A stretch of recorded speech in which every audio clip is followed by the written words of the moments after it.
Welcome to the Glorious Professionals podcast brought to you by GoRuck Media. I'm Jason McCarthy. Let's dig in with something sure to piss us both off. Written in Taliban. The first time I saw you was in the Khyber Pass. You came with your technology, elite fighters fueled by revenge, and the hubris to believe you could disprove history. This was a war that you didn't have the stomach to fight, but I'm glad you tried. We bled you the same way we bled the Soviets in our Holy Land. We bled you the same way the Vietnamese bled you in their homeland. We did it patiently and deliberately. Patience, something Westerners never learn. Our history is millennial. We don't yearn for an early victory when the infidel ravages our Holy Land. Our victory is celebrated decades from now. We've endured, then ravaged every standing military that crossed our borders. Why? How? We're patient. In 30 days, we'll be stronger, richer, and have control over precious natural resources that you need for your pathetic life dictated by comfort. We will have women, riches, land, guns, and ownership of one of the greatest chapters in military history. You lose. If you want to try again, we welcome the challenge. You will fail regardless of how much money you burn in our deserts. For pity, here is free advice that may contribute to your future success, should you ever decide to invade again. You recruit your warriors and supporters from a drug-addicted, distracted, disillusioned population that's obsessed with comfort and entertainment. A population obsessed with altering their mundane reality. Alcohol, marijuana, pills, and our new favorite, Tide Pods. Every time your doctors prescribe opiate painkillers, you line our coffers with gold. Your population's thirst for our pristine heroin has never been more lucrative for our warrior tribes. We will keep feeding you poison for as long as you keep your hands out. If your population wasn't so spineless, undisciplined, and self-loathing, then you might be able to compile a raiding party with enough tenacity to outthink ours. Our fighters are born into war, raised in it. It's a way of life that evades your first world nations. They live a life of such immense misery and pain that they're willing to fight barefoot in the snow for the opportunity to martyr themselves. They yearn for the opportunity to die. When they do have the blessed opportunity to sacrifice themselves, they sit above Muhammad at the right hand of God. Blessed in Allah for eternity. What honors do your fighters receive? Their empty sacrifices remembered in the form of a 3-day weekend. The majority of your population uses this sacred time to get drunk and grow more fat as a way to celebrate their fallen warriors. Sadly, we pay tribute to their death more honorably. The colored pieces of cloth you pin on their chests are similar to the jewelry worn by our women. What good are accolades and vanity if you don't have the stomach to endure a fight? We don't offer the burden of health care to our fighters, as they often want to die for Allah. Your fighters fight to live. Their inability to reconcile the inevitable outcome of our patience leads them to kill themselves. Your medications, counselors, and nonprofits will never undo the pain and suffering you forced them to endure.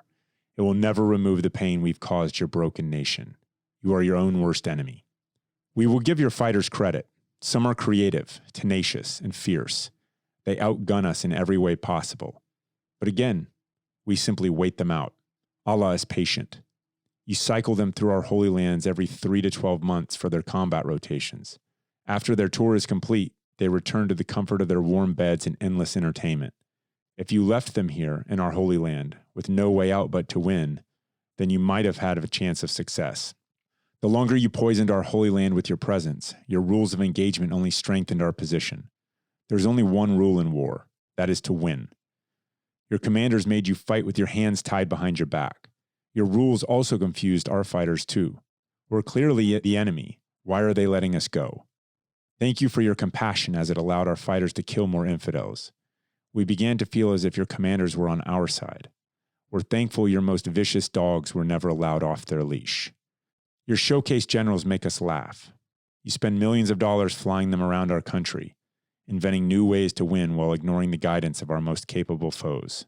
Your generals make decisions to minimize risk to their fragile reputation with the ultimate goal of securing a lucrative retirement, jobs with suppliers that fuel your losing force. A self-serving circle that's built on the backs of your youngest and most naive fighters. Your retired generals earn tens of thousands of dollars talking to your political, industrial, and financial leaders about teams, winning, and discipline. It's a mockery of the war they refuse to fight. It's a mockery of the infidel warriors who died in our lands. We urge you to continue following their vacuous personalities so we can further watch your once great nation collapse. Your statesmen and elected officials are spineless, narcissistic, and more cowardly than your generals. They crave power over you above all else. They come to our country, hide behind blast walls, and only heed the word of the indigenous leader they put in power. I believe your soldiers call this a self-licking ice cream cone. They've burned billions of dollars in a wasted effort to bring clean water, electricity, business, education, agriculture, and exports to a region that didn't ask for it. You should have saved yourself the effort and simply given the money directly to us. Don't worry, your diplomatic friends gave us plenty of your American tax dollars. If you want to give it another shot with your soft power, send those with real experience, not fancy degrees and silver tongues. Over the next few months, we will make the world understand that you failed worse than any fighting force that's ever invaded our lands. Today we celebrate victory. As you evacuate your embassy, our fighters will be standing in the shade. Our RPG marksmen will be patient. We thank you for the parting gifts.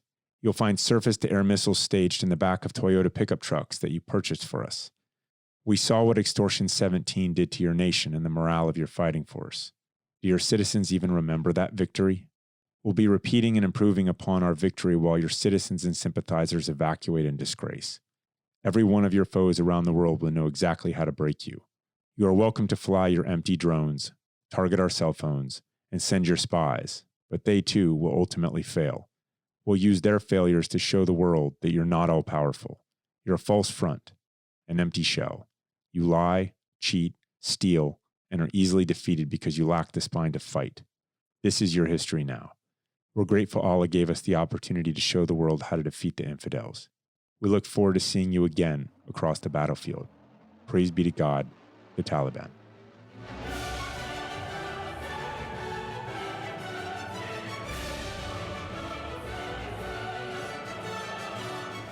Rich and I are here in the Champagne Room, Jax Beach, Florida, where our blood is completely boiling. And today our guest is Matthew Griffin, one of the authors of that piece I just read. Griff's a 2001 West Point graduate, Army Ranger, combat veteran with the 75th Ranger Regiment, so 3 times in Afghanistan, 1 time in Iraq, and CEO of Combat Flip-Flops, which he co-founded in Kabul, Afghanistan. Also joining us is longtime friend and former Green Beret, Blayne Smith, Griff's fellow West Point classmate, combat veteran of 3rd Special Forces Group in Afghanistan, and co-founder of Applied Leadership Partners. I've read it out loud a couple times, and it's hard not to just get angrier as you read it, which only makes it more intense, and then it becomes harder to read. Yeah, so let's kick it off. Griff, how much of your rage were you actually able to channel into what you wrote? A small fraction of it. The depth of it is hard. I think that, you guys like you and I, we went there, we did what we were asked, and we saw these things on the ground, and then we come back and we tell people, and then they funnel us into the box of conspiracy theorist, angry veteran. And that only it only makes you angrier and angrier. And I've been, saying this stuff since 2004, 2005. I get out, and we're that hippie company in flip-flops with long hair telling people business, not bullets. We need to go over there with business leaders and just telling people what we were doing as a military and as a nation was so irresponsible. And everybody just discounted us, laughed at us. And it just in the inside, I all shoved that all into boxes, and I shove it in the closet. And unfortunately, last Saturday morning, that closet door opened and some of it poured out onto the internet. So we talked to another, a Task Force Dagger Afghanistan veteran, Aaron Hand, and he's like, look, man, I haven't been sleeping. I've just, been angry. It's been really difficult. I woke up at 3:00 in the morning. One time I was like, I gotta write something. So he wrote his piece as well. And he's like, man, it took me an hour. And then I got 2 hours of peaceful sleep before my shift started. What's your story in the actual writing? So there's a song by Perfect Circle. It's called Pet. And I encourage all of you after this, after listening to this podcast, go on Spotify and just hit up Pet, P-E-T, by Perfect Circle. And the song is written in the voice of a warmongering politician telling Americans to go back to sleep. We'll protect you against your enemies. We'll protect you from the evil ones. Just go back to sleep. And if you listen to the words in this song and then you apply it to this morning and then look at our representatives, you can see the truth in that song. And again, I'll say it again, people funnel us, no matter how successful we are. I mean, Blayne has led one of the largest nonprofits in America, organized hundreds of thousands of people to change their lives. You're doing the same thing with Go Rock. I've done that with Combat Flip Flops. We're moving people toward a positive outcome in their life, and we're being successful in that manner. And when we speak up against these things that are going wrong in our government, people discount us. They discount our leadership. They discount our wisdom. And I couldn't think of a way to communicate it and what people wouldn't funnel us into that box. And whether you call it by divine spirit or inspiration, but my eyes popped open Saturday morning, and it's like, I have to write this in the voice of the enemy. I have to stick the knife into the American public, and I have to twist it hard to get them to wake up. And so I jammed out a really good rough draft. I sent it out to a couple of veteran authors that I know, and a fellow team leader, Scott Chapman, that I served in the Rangers with, said, "Hey man, it's good, but we need to jam it in a little bit harder." Like a good Ranger team leader, he's like, "Man, let's go for the throat on this one." And so the two of us on Google Drive, I mean, he was editing, I was approving edits, and within 2 hours, he's like, "When are you going to put this out?" I'm like, "It's going live now. This is how we do it as Rangers. We go live." And we sent it, and it went viral. Yeah. So, I mean, look, both of you I count you both as friends, and I look to you as leaders in the veteran space. And I mean, I did not serve in Afghanistan. I was in Iraq. I'm one of the four of us with Rich here. You three have been in Afghanistan, and Blayne, you've kind of, I haven't heard anything from you. I know it's not for lack of thought. Griff's response was classic Ranger, right? You know, when ambush, counter ambush. I guess that's kind of Ranger doctrine for all of us. What's up with you? Like, what's your thought process on all of this? Yeah, man, I appreciate you asking, and I appreciate you giving me a chance to speak out some of this publicly, because I, like most of the veterans I've talked to, have not been quite sure what to think. I mean, I've had kind of the range of emotions around this, anger certainly being one of them, but not the only one.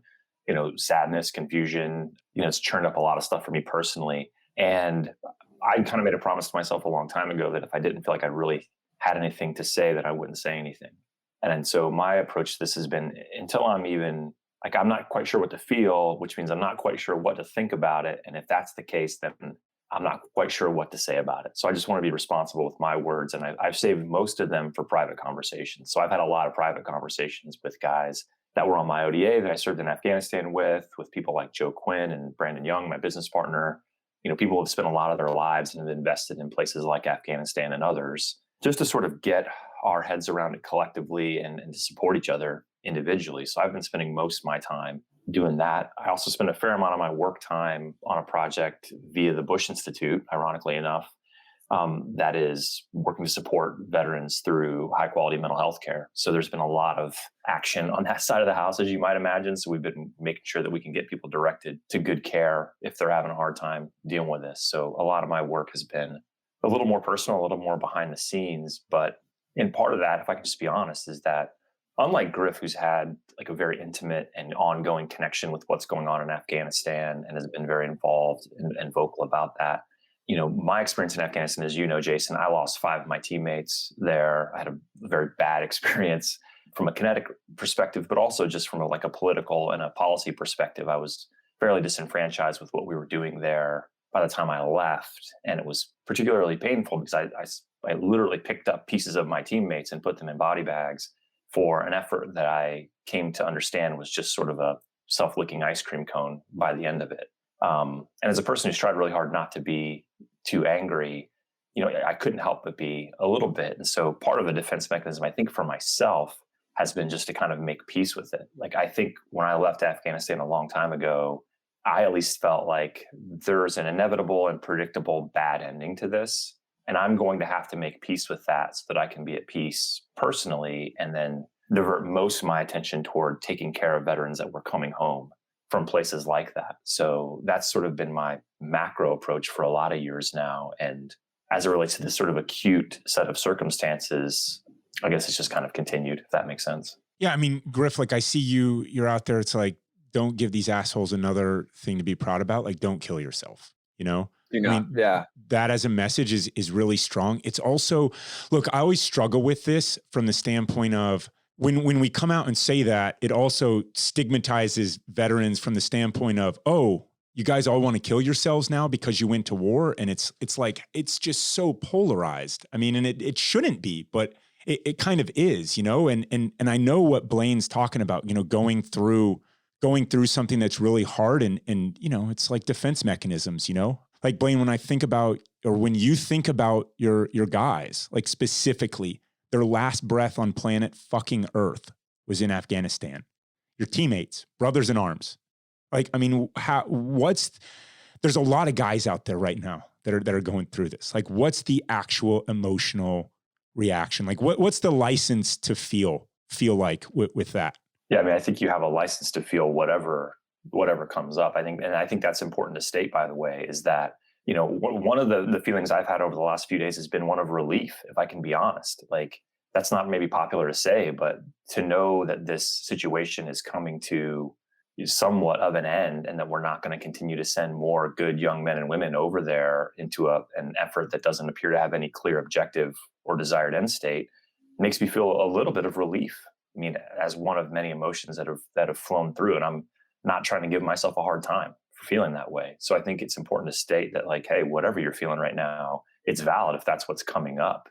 As it relates to my teammates in particular, and their friends and their families, I'm not quite sure how best to support those folks, because I don't know that it's helpful to sort of feel bitter or angry about it, though I think it's completely understandable. So maybe to just evoke a cliche that we use a lot in the military is that I was there with those guys, and I know for a fact that what we cared most about was each other.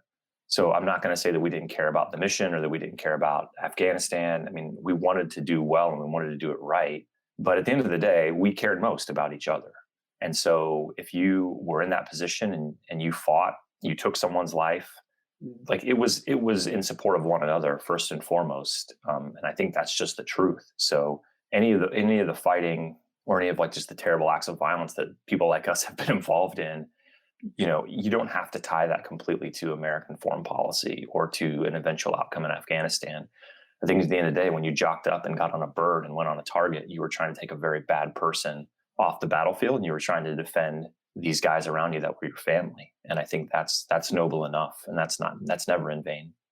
God bless, man. So there's additional complexities here, right? I mean, this has been a shit show. It didn't have to be like this, right? I mean, we're talking right next to me, Yeah. Rich was in the fall of Saigon, right? He's like deja vu all over again, right? Yeah. And so Griff, from like, what are we doing now? It's fine to kind of write the postmortem and say, hey, this is a shit show and all that stuff, but what's going on? Where are you pouring your passions right now? So I'm funneling all of my anger and rage into a very focused argument and one clear call to action to anybody who listens to me. I want everybody to call their representatives and have them cancel the authorized use of military force, the AUMF. This is the thing that Congress stands on to wage these forever wars without accountability. Every single person that listens to this should call a representative and say, end the AUMF. After that, I want you to go to this website, sigar.mil, SIGAR.mil. It is a special investigative general report on Afghanistan reconstruction. These reports have been coming out quarterly for the last 11 years on what's been going on in Afghanistan. And they highlight the failures. And the writing in it, it's weird because it's from the government, but it's aggressive.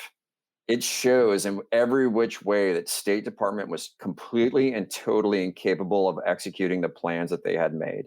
It shows that how aid workers were completely and totally unable to execute the plans that they had made. It shows that they weren't able to find qualified people to have these positions to serve there in this capacity for our nation. And the ones that they had, they couldn't keep because they were the people that were qualified were so frustrated by the lack of progress and effort of the leadership. You need to take those two pieces of information to your representatives, bang on their door, and get them to answer these questions of why they didn't do anything, even though they receive the information every 3 months. So, Griff, I am all for an active citizenry, right? Like, we wake up, all of us can do more. And sometimes it takes things like this to wake us up. What are we doing about the fact that there's Americans trapped in Kabul? There's Taliban all over town with checkpoints, not letting Americans get there. There's interpreters who have fought, bled, and died with American soldiers over there for the past 20 years. I mean, the idea of, hey, let's exit with some class and some planning is kind of out the window. Like, how do we make the most of the situation on the ground right now? There is nothing we can do. And I hate to say it.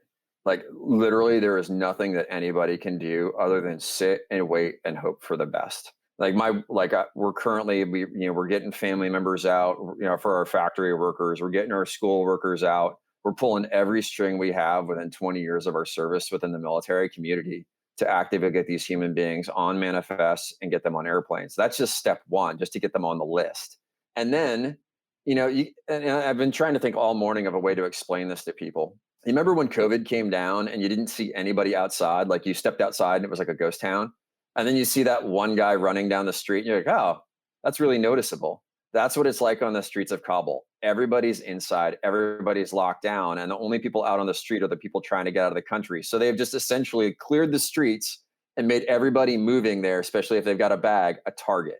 These guys are on corners in military armored vehicles, rocking machine guns, RPGs, all of the gear on every corner, and there's multiple checkpoints between their homes where they're hiding and the airport. They're having to pay money, right? $1,500 a person is what we're hearing just for an average civilian to get out of country. If you're on a list, it can be up to $100 grand. We created the largest fatal funnel in GWOT history, and we did it for the enemy. The only thing that we can do right now is send them and manifest a good outcome. The only thing that I have to say about that, and my only hope is that the Taliban does not want America to come back. They already own the terrain. Why fight for it twice? Why give us a reason to come back? And so that's the only thing that I can hope, is that they're going to let everybody out so that we can be like, no, just get out of here. Because all the people that they want out are the ones who could possibly question the government and raise a revolt. They want the brain drain. They want all the scholars. They want all the doctors. They want all the critics out of country, because all they're going to do, and their belief is, they're going to tax some other nation to take care of them. Meanwhile, they're sitting on Afghanistan as kings. Nobody's going to mess with them. They just proved over 20 years you can't.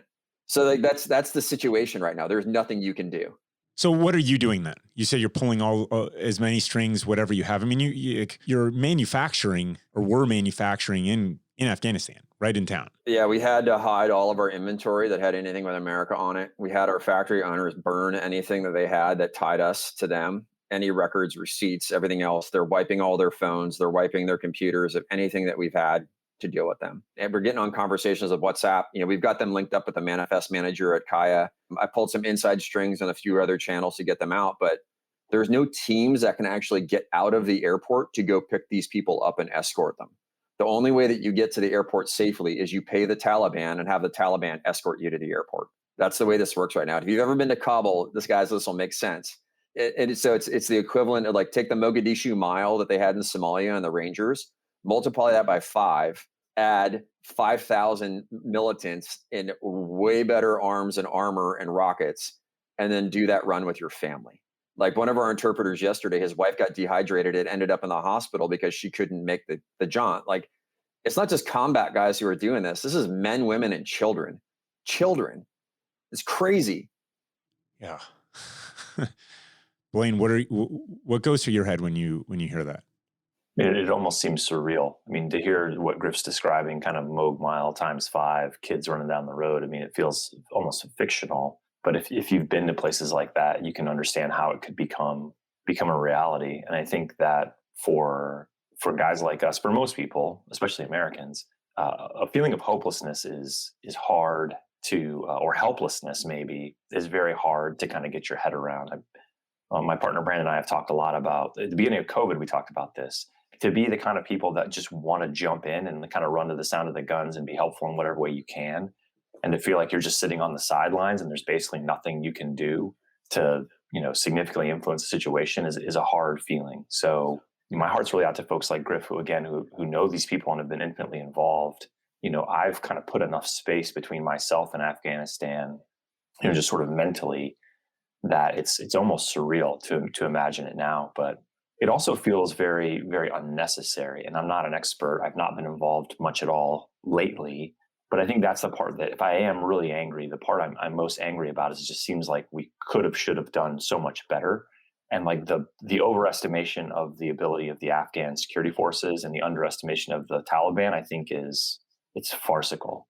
It was clear, and I think it has been for a long time, that the Taliban were far more capable and far more ready than anyone was saying publicly, and that the Afghan security forces were far less capable and far less ready.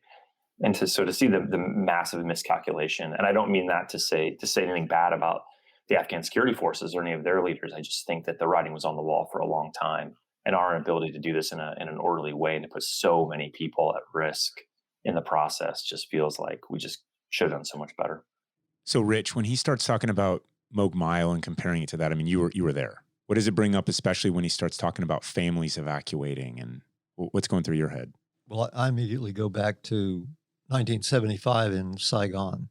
I was on a team that went in and brought out some specifically identified people that government agencies wanted out of the country, that they had worked with us, they'd helped us, and they were extremely at-risk type people. And I can envision in my mind, or I can remember in my mind exactly what the streets were like, the people were like, the confusion, the frustration on behalf of the civilian populace, particularly as we moved through. It was almost like they were shell-shocked, that they didn't know what to do or how to do it. And I think the same thing is happening in Kabul right now in a lot of instances. They have some general ideas, but they don't know what to do. They don't know where the threat is going to come from next, because there's threats all over the place. And it's that thought of confusion, families in turmoil, families that are split apart, that have gotten caught with mother and father in one location, children in another, or husbands and wives split up, whatever it might be, trying to get back together and get themselves to a point of safety, a safe refuge somewhere. Blayne put it succinctly in one word, and it's called frustration. It's frustration on our part watching this happen. It's frustration on their part being involved in it and not knowing what to do or who to turn to, because they had looked at us for so many years as a place to turn to. I remember I got involved with Afghanistan in the mid-'80s, worked with the Mujahideen at that time. Later on in my second career in education, I was involved with the Afghanis coming to Fort Bragg and North Carolina to try to determine how to build a non-commissioned officer corps in the Afghan army. That was a key element to me, because you can have all the generals you want to have in the world, and that doesn't mean the army's going to be successful. There has to be mid-level management, just like there's mid-level management in corporate America. You have to have people that can work with and control the troops to make sure that things are done in an appropriate manner and follow mission guidelines. And they recognized that was a major problem in the Afghan army at that time in the mid-'90s. And it continued through today. That's one of the reasons. Now I'm hopeful. I'm hearing through some folks I know that there are Afghan army elements, there are special operations Afghan elements that are moving to the northern area of Afghanistan and reconstituting themselves. I don't know what for, probably for their own safety right now. And then perhaps something will come of that. One would hope so. It's all about freedom and fighting for freedom. But right now, it's just such a chaotic situation, just like it was in Saigon, just like it was in Mogadishu. Now it is in Kabul. Yeah. I've been to the Panjshir. I've done that run from Kabul to the Panjshir. Yeah, I've met Masood, the guy who's leading the fight right now. I've sat in his garden and hung out with him. He's Sandhurst trained, so the British Military Academy, and a good person. Like if there's anybody who's going to do it, Abdullah, the former vice president per the Afghan constitution, is claiming the presidency. He's there in the valley, but unfortunately, this ain't the 80s anymore. They're surrounded. They got Russia to the north, they got Iran to the west, they got Pakistan to the east, the Taliban to the south. That terrain is almost impenetrable. The fact that the Russians tried is amazing. Like as a student of military history, growing through that slot into the Panjshir Valley, then opening up into the valley and seeing complete Russian formations rusting in hulks is astounding that they even tried. The Panjshiris, like they've got their fighting positions dug in, and they will give the best fight anybody has ever seen. I guarantee it. They decide to go in there, it's going to be on. but they're not going to have the support. I mean, all of these guys that are rolling in with our forward-looking infrared radar. They've got all of our machine guns. They've got all of our armored vehicles. They've got all of those things, and the Panjshiris don't. It's different. And my hope is that they do well and they survive, but it's going to be a tough fight for them. And the only way to get them supplies is going to be via airplane. And what airspace are we going to get into that's going to allow us to do that? I mean, that's just going to be the thing. What foreign nations are going to allow us to drop in supplies to those guys to continue their fight? Well, when you hand over the keys to Bagram, it makes it pretty hard. Yeah. Hey, here you go, guys. Enjoy. Yeah. I mean, if you look at a map, if you just look, Kabul is just say the center, and then Bagram is an hour and a half to the northeast, and then Panjshir is 2 hours to the northwest. They're all in this little teeny tiny triangle in the center of the country. And you're flying over enemy airspace that is littered with surface to air missiles, right? Being funneled in from whatever country. So how are we going to do it? Because we committed such strategic and tactical errors that even to supply these guys, we're going to be putting U.S. service members, pilots, and air crews at risk just so these guys can fight for their lives. I know they're willing to do it. I would do it in a heartbeat. If they let me on a plane, I would be pushing stacks out all day long. But it was a risk that didn't need to be taken. Well, I think too, like, not to get like into geopolitics here, but I think there's also the risk of a proxy war developing in a place like that. And I think that's something that the American people should probably have their radar up for. Is that we just have to be really careful about how many of those types of things that we want to get ourselves involved in. And people that aren't experts in Syria or haven't paid much attention there, there's the possibility of us being engaged in a proxy war with a number of other developed countries. And we have to consider, how much we'd want to be involved, even if it's not in a like boots on the ground type capacity, as other powers try to move in to the vacuum. So the Taliban is there and they own the ground, as Griff said, but we don't know to this point how Iran or Pakistan or China or Russia or others might want to involve themselves in whatever resources are there. And so, we need to be mindful of the fact that we're not just going to be engaging the Taliban. If we choose to involve ourselves further in Afghanistan, it's going to be much more complex than that. And we need to make sure that we have eyes open. So Griff, you spent a lot of time in Kabul. Do you expect from the people there, right? Do you expect a kind of a guerrilla style resistance to develop against the Taliban? I think it's going to happen. My hope is that the women in the country, start slitting throats at night. And I know that sounds like super bad to say, but no, I think it sounds super good to say. I think they start, recruiting these girls as sex slaves. They're going to put them in the kitchen with a knife at some point. These guys are going to have to get some sleep at some point. Right. And I just really hope they take it to them. Like, they have grown up under the hopes of having a free life. And now they're going to feel the weight of oppression. And I hope they channel that and toward, taking them from the inside out. That's all that I can say. Amen. I mean, it's one of those things. It's not the glorification of violence, like it's just a movie or it's pretend. There are times when that's the only language, like this idea that, these deals were struck in Doha with these civilized people and everything's going to be okay. And now there's press conferences talking about how, the Taliban are letting the Americans through the checkpoints like we're in fucking Switzerland or something, right? Like it's madness. And I think that, the more that stuff happens, the madder I get. And so there is a certain degree of therapy, if you will, in talking to both of you and having Rich here. And I know, Griff, you're letting feelings be known. Blayne, I'm really glad to hear that you're doing the same in circles with your teammates and Brandon and guys around you. What is to sort of transition back to the home front, back to the United States of America, and specifically the veterans? I mean, I get it. This sucks for Americans and stuff, but there's an investment that veterans have made, not only in these wars, but in each other. And the hard part for me personally is this is just, I mean, we're just taking a black eye that we just did not need to take, to points that you've both sort of made. I mean, we could have absolutely done this in an orderly way. This is not, I mean, we own the battle space. You can exit exactly as you want. A few pop shots here and there is not what's going on right now. And it just defies logic. That's hard. And I say that not just to play the blame game, but I say that because it's what a lot of people are feeling, a lot of messages we're all getting from friends and expressing. Like, how do we take care of each other even better back here? Well, let me just start off by saying that I think this is the fundamental question, at least for me right now, because I don't feel hopeless or helpless with regard to reaching out to and supporting my fellow veterans and those that served in Afghanistan or the military more generally. So I think that's important. Amen. The other thing I want to say, though, is that this isn't hard for Americans writ large. Like, that's just the truth.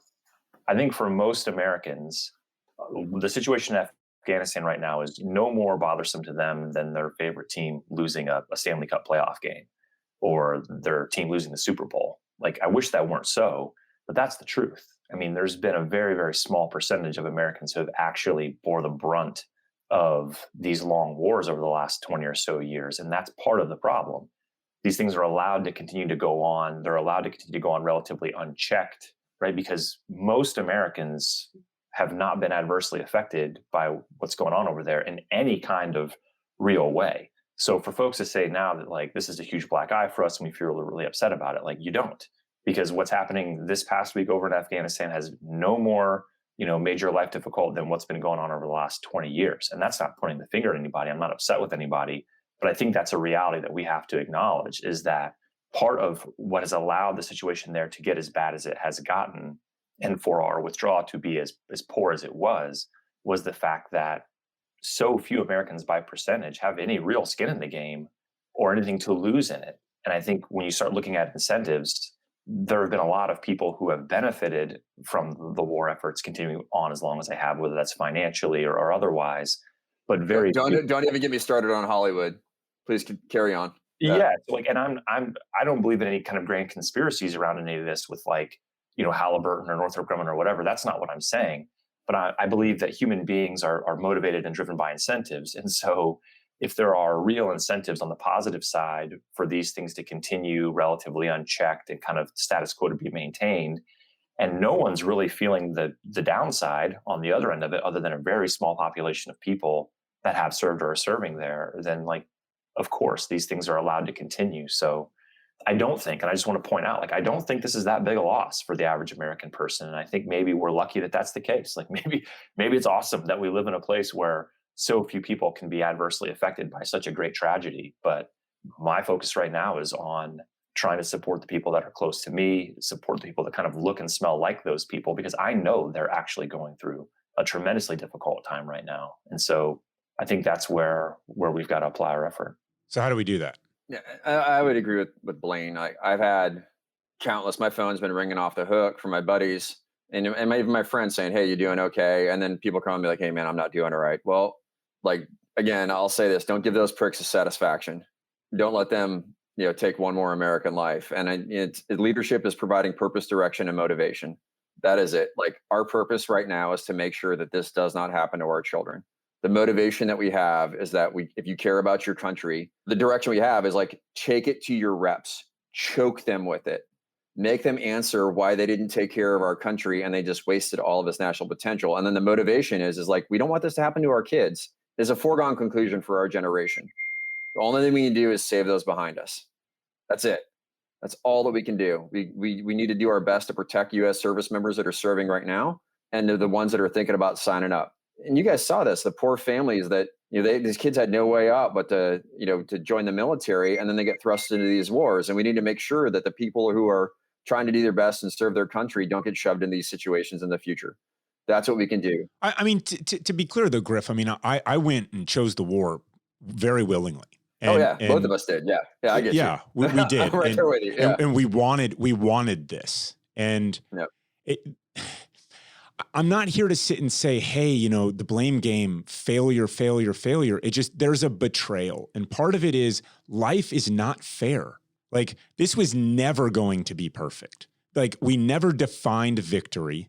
There was no clearly established intent. And the hard part at a higher level is to say, you go back to 2001, one of the lessons was, well, if you have no embassy and you have no network and you have no, connections inside of the country, and you just kind of let it go, well, bad things happen. And that's what happened. And so now 20 years later, we're basically going back.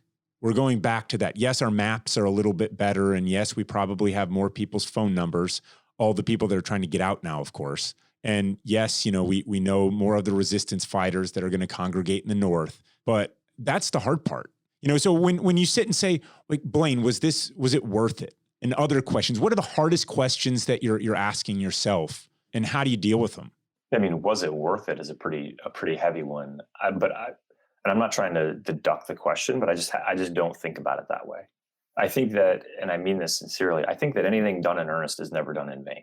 And when I think about my service in particular, I think that I served in earnest. I loved my men. I loved the mission. I cared about it. I did the very best I could. And sometimes it didn't work out very well for me or for the people I was serving with. But I feel confident that every one of those guys was doing it in earnest. And so, I think that, my friend Ben Bunn, who I know you also know, wrote something on Instagram I thought that was pretty insightful. That basically just said that same thing. Like, we're human beings and we don't really know what our purpose on this earth is to do. But if you can get up and be engaged with other people, care about them, and do things with your very best, and be engaged in things that you care about, that makes life worth living.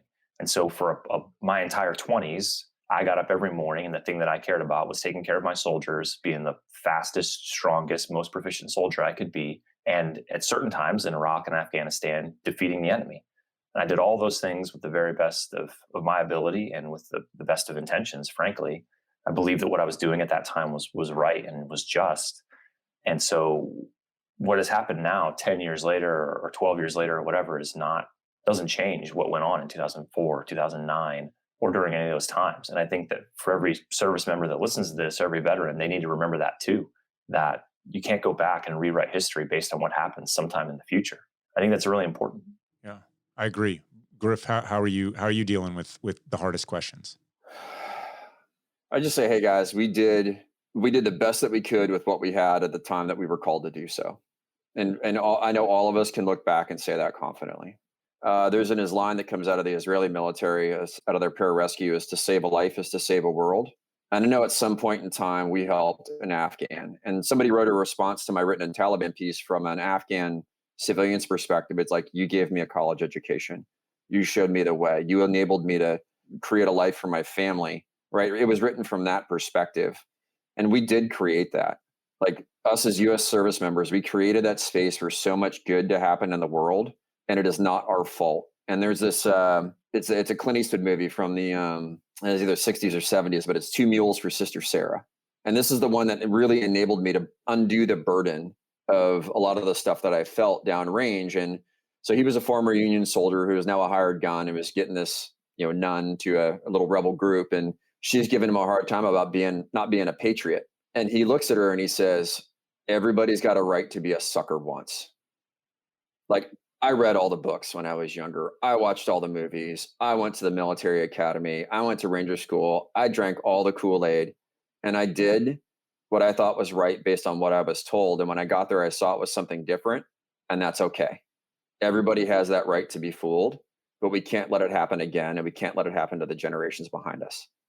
Guys, well, the seeds that the hardest people in this for me to think about are American veterans and the women and children of Afghanistan. And when you take both of those kind of separately and you say, okay, so in Afghanistan, seeds were planted.